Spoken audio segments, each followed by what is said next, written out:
If you've ever noticed how quickly people choose sides, even in arguments that have nothing to do with them, you've already seen the psychology of war in its smallest form. It happens in comment sections, in family group chats, in offices. Two people disagree, and suddenly everyone feels this subtle pull to align, defend, attack, or withdraw. The body tightens, the voice sharpens, the language shifts from "I think" to "you always." It doesn't look like a battlefield, but psychologically, it's the same pattern. War doesn't begin with weapons, it begins with identity. At the surface level, war looks like conflict over land, power, religion, or resources. That's the visible behavior. Groups fight, leaders declare, borders are drawn and defended. But underneath that behavior is something quieter and more human, the need to protect the self. And when humans say self, they rarely mean just the individual.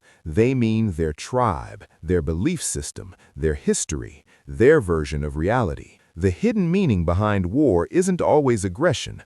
Often it's perceived threat. When a group feels its identity is being erased, disrespected, or replaced, the nervous system reacts the same way it does to physical danger. The body doesn't differentiate well between "they're invading our land" and "they're challenging who we are." Both register as survival risks.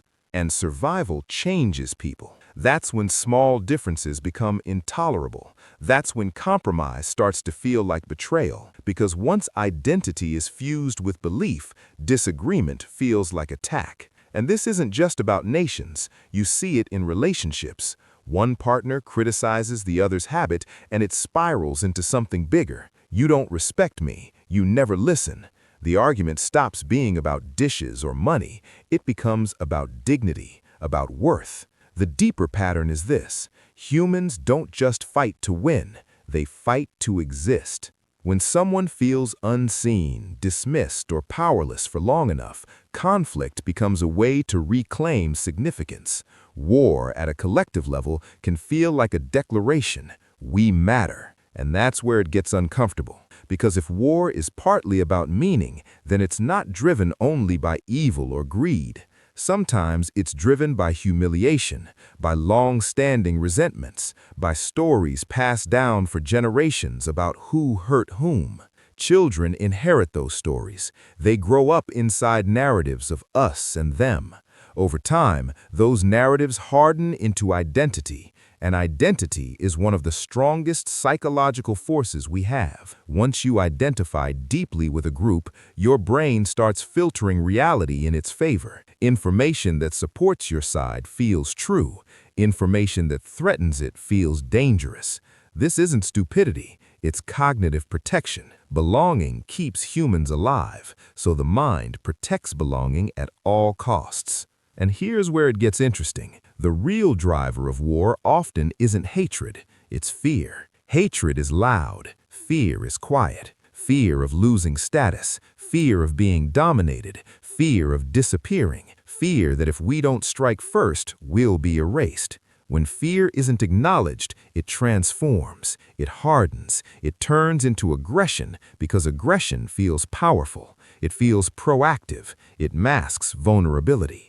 On a personal level, you can see this transformation all the time. Someone who feels insecure becomes controlling. Someone who feels rejected becomes cold. Someone who feels powerless becomes rigid. Zoom out, and groups do the same thing. Nations that feel cornered escalate. Communities that feel marginalized radicalize. Leaders who feel threatened overcompensate.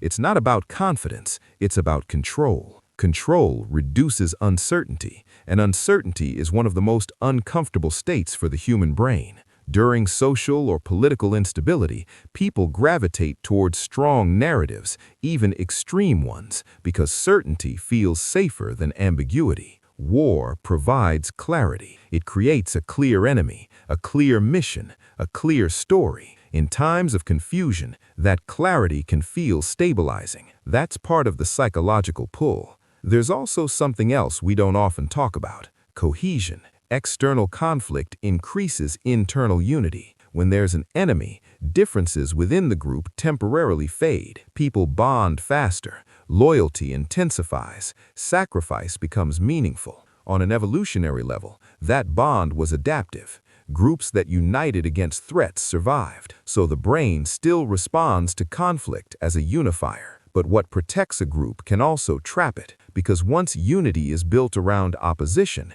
peace can feel destabilizing. Without an enemy, old internal fractures resurface.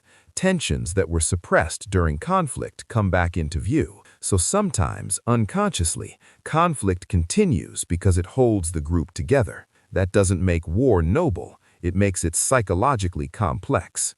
And then there's the role of humiliation. Research into long-term conflicts often points to collective humiliation, moments in history where a group felt shamed, defeated, or disrespected. Humiliation is different from loss. Loss hurts. Humiliation injures identity. When identity is injured, time alone doesn't heal it.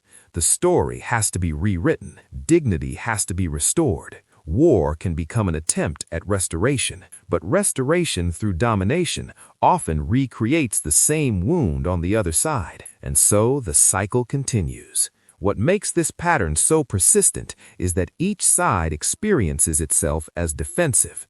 Rarely does a group see itself as the aggressor. In their narrative, they are protecting, reclaiming, responding. That's a powerful psychological blind spot, because once you're convinced you're defending your existence, almost any action can feel justified.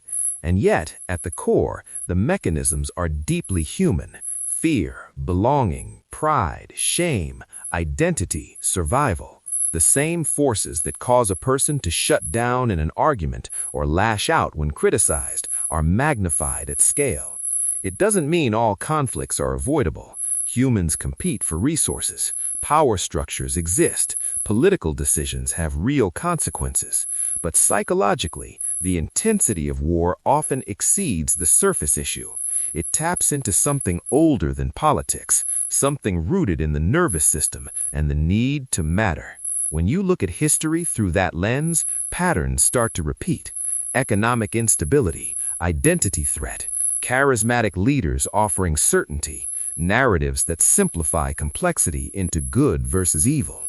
Once you see that pattern, you start noticing it everywhere, not just in wars, but in culture wars, ideological battles, even online debates.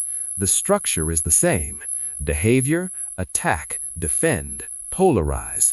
Hidden meaning, protect identity. Deeper pattern, fear of erasure. Identity impact. If we lose this fight, we lose who we are. And that's the part most people don't consciously realize. They think they're fighting over territory, policy, history, but underneath, they're fighting over psychological survival.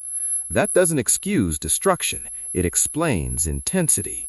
And explanation matters, because when something feels mysterious, it feels uncontrollable. When it becomes a pattern, it becomes understandable. War was never just about weapons. It was about humans trying to secure safety, dignity, and belonging in a world that constantly threatens all three. Once you see it that way, you can't unsee it. Every conflict, large or small, starts to reveal its emotional roots. It was never random. It was a pattern. And sometimes, simply recognizing the pattern is the first shift in how we understand ourselves. If this explains something for you, there's more to uncover.